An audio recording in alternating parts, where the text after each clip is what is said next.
Bom dia, boa tarde, boa madrugada, pessoal. Tudo bem com vocês? Meu nome é Brian, sou seu professor de Química e estamos aqui juntos para dominar a Química. A matéria de hoje que vamos dominar são as propriedades coligativas. Essa aula vai tratar apenas das propriedades coligativas no aspecto qualitativo, no aspecto de conceito. Não vamos entrar nas contas, que seria a parte quantitativa. Tudo bem?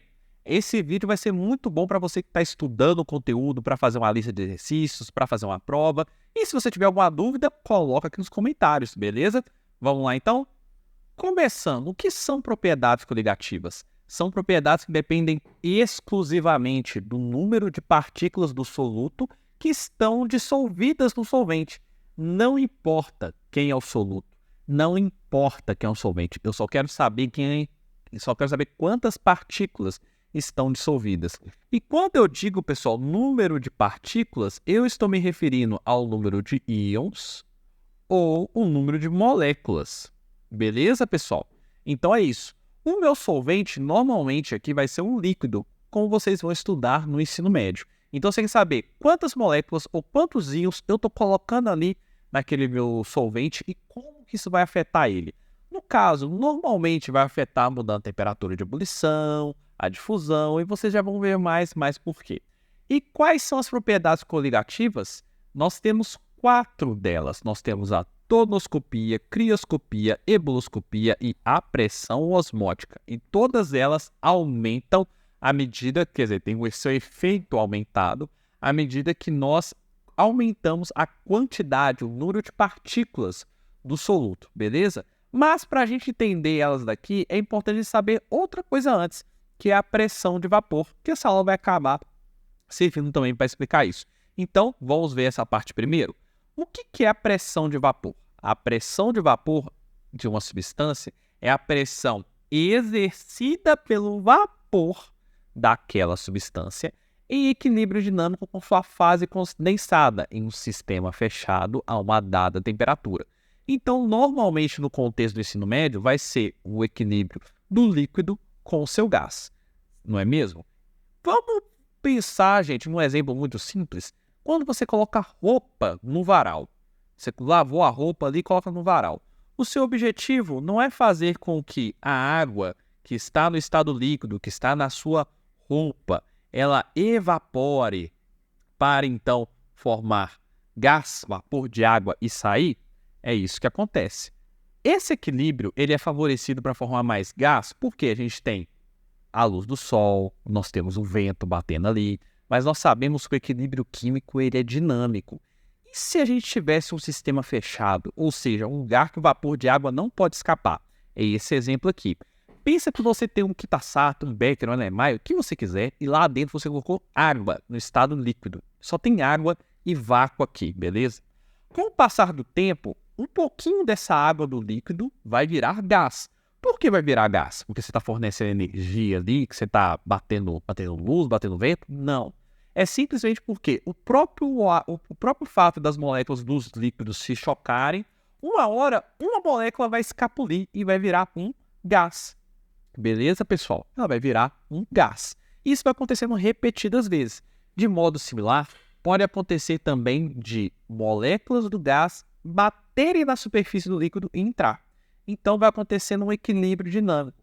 Quando chega um momento que o número de moléculas que vira gás é o mesmo número de moléculas que vira líquido e vice-versa, né? Quando acontece esse equilíbrio, nós podemos calcular a pressão de vapor, ou melhor, medir ela. E o que vai ser a pressão de vapor? É a pressão que esse vapor está fazendo ali sobre a superfície do líquido. Essa pressão de vapor não depende de duas coisas. A primeira coisa que ela não depende é da forma do frasco. Não importa se o frasco é redondo, é quadrado, é triangular, a forma não interfere em nada na pressão de vapor. E outra coisa que não interfere, a segunda, é a quantidade.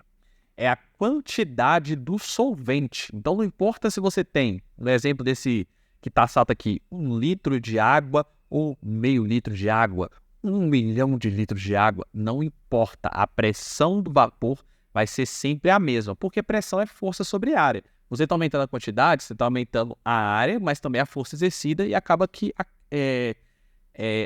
ambos esses fatores se mantém constante ao longo do tempo, ok?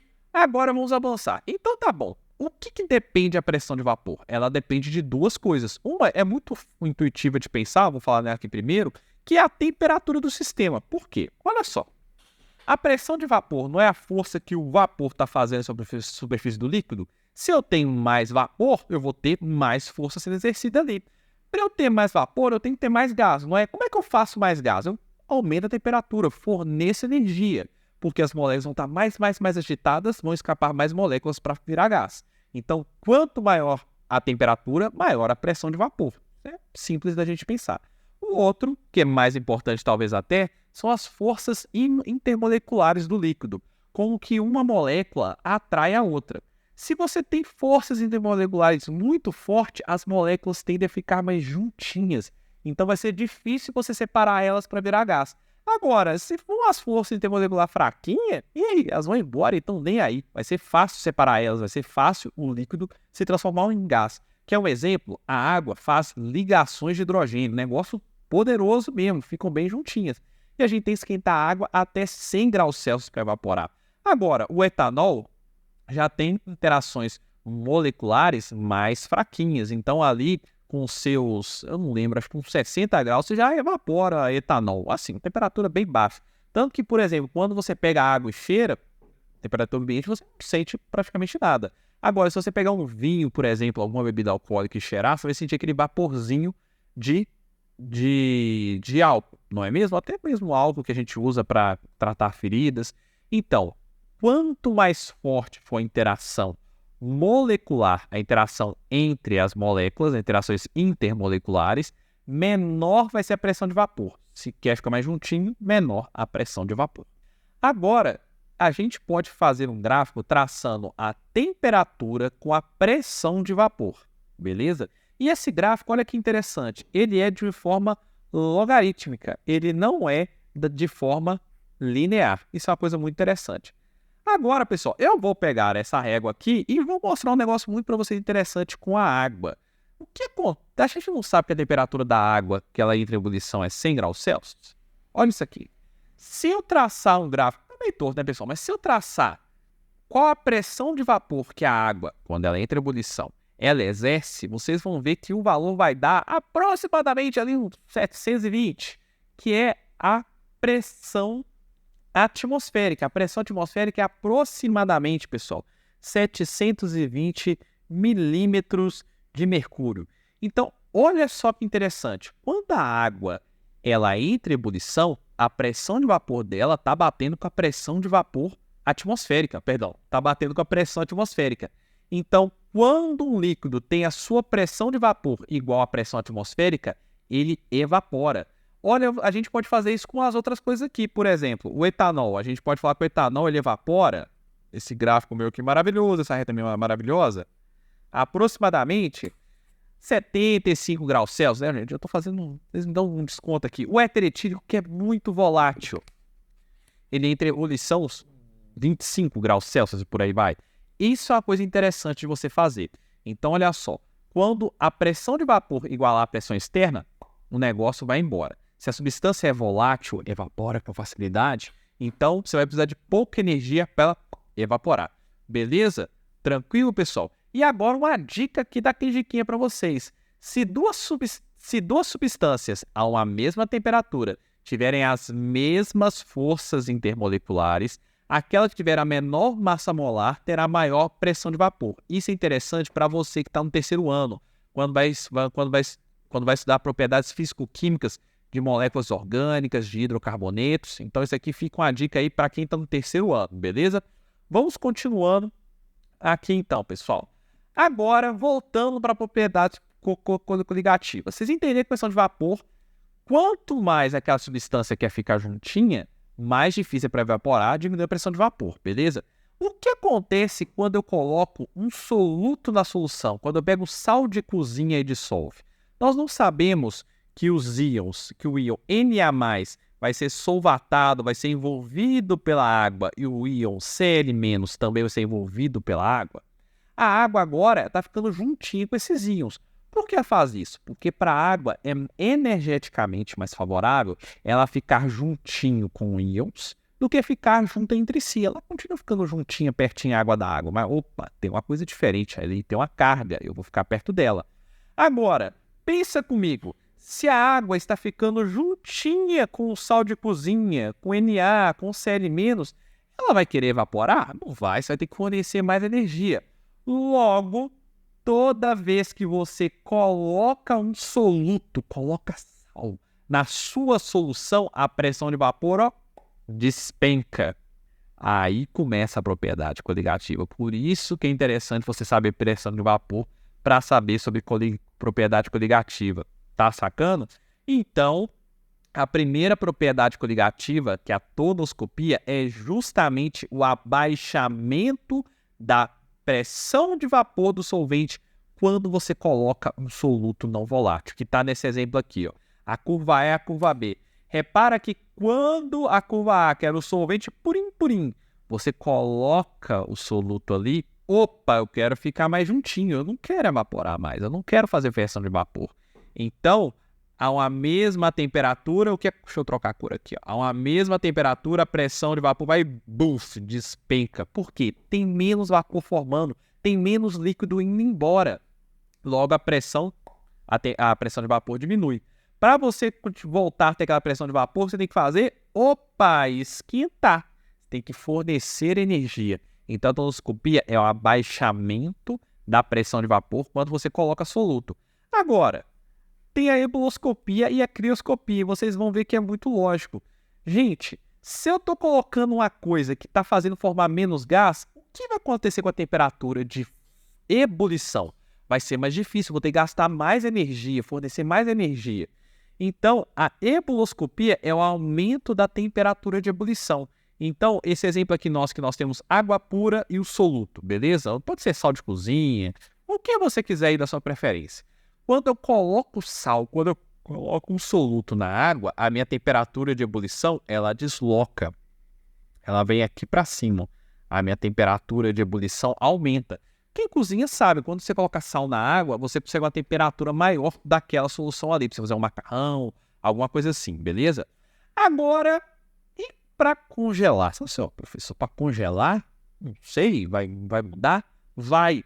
Sabe em países muito frios que o pessoal costuma colocar alguns aditivos na gasolina, ou melhor, na água, para ela não congelar no motor?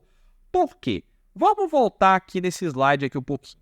Quando eu coloco o sal na água, a água quer ficar juntinha com o sal, não é? Mas para a água ficar ao redor do sal, ela tem que estar líquida. Porque quando a água está sólida, ela forma cristais, ela forma rede cristalina. A água fica uma do ladinho da outra. Ela não vai ficar uma do ladinho da outra no sal. Você está entendendo a maldade aqui? A água, quando vira sólida, ela se organiza em forma de cristal. Água, água, água, água. Ela não tem como ficar solvatando e envolvendo um íon. O sal aqui, no caso, o Na e o Cl de forma separada, né? Então, a água, ela vai querer virar sólida, vai entre muitas aspas, ela vai tender a ficar sólida para perder essa interação que ela tem com o sal de cozinha? De jeito nenhum. Você vai ter que forçar, ou seja, vai ter que tirar mais energia do sistema.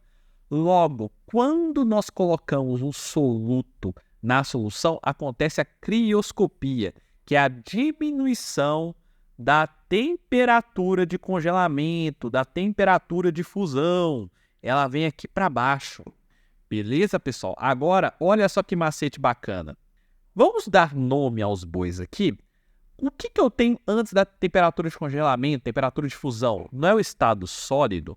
Depois dele e até evaporar, não é o estado líquido? E depois que evapora, não é o estado gasoso? Se a gente repetir isso aqui embaixo, sólido, líquido, gasoso, o que você repara?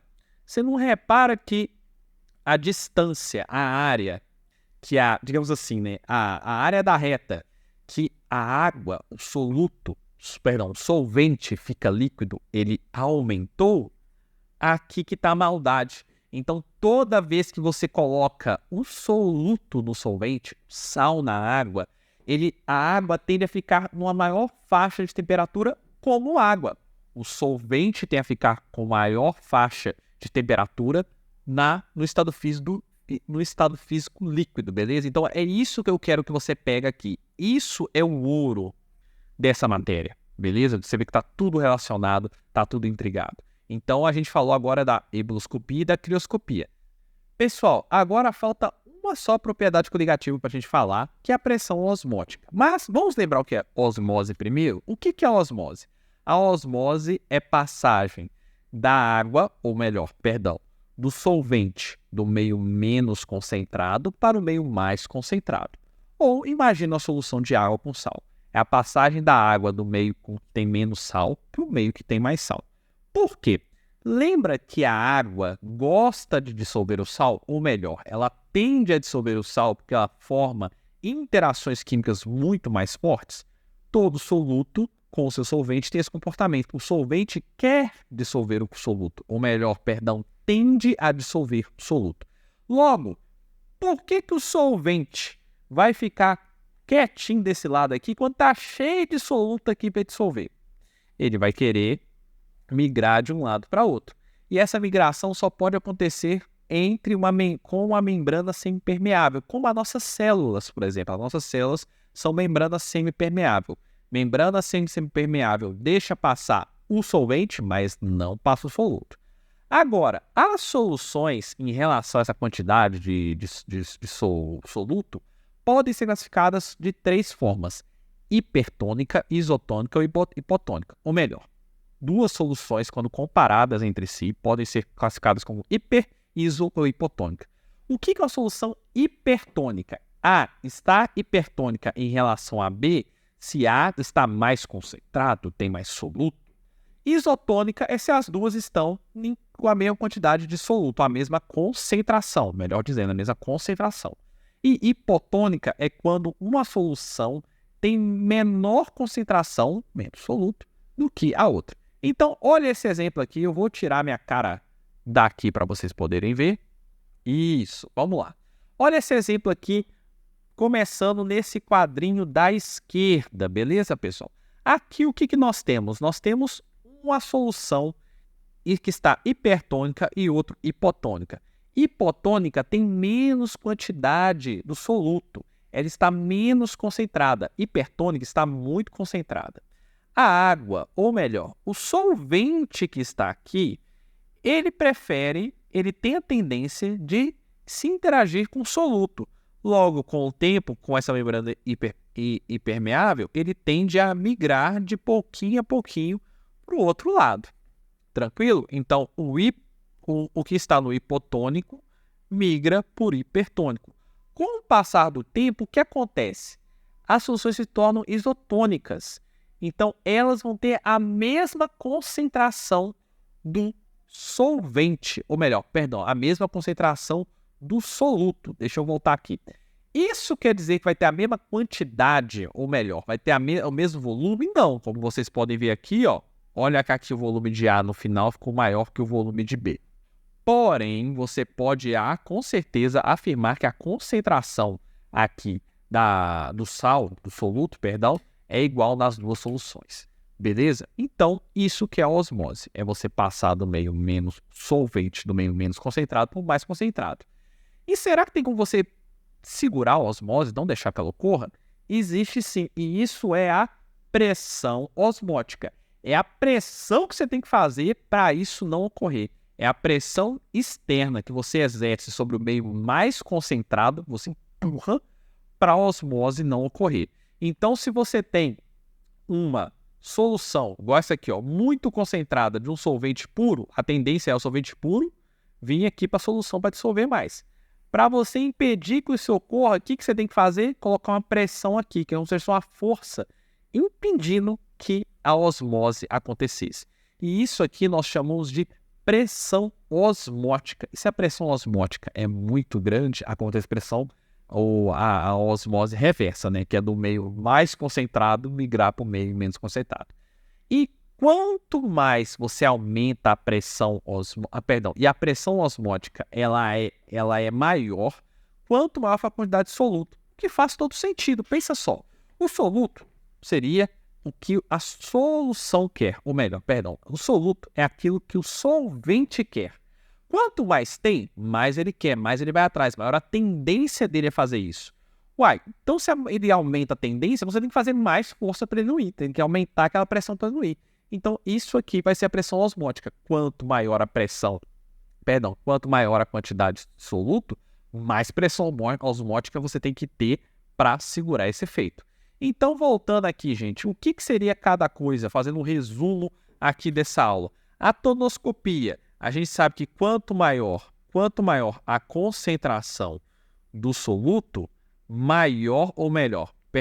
menor vai ser a nossa pressão de vapor, tonoscopia. Botou mais soluto, pressão de vapor lá para baixo. Crioscopia, no caso, é o ponto de fusão.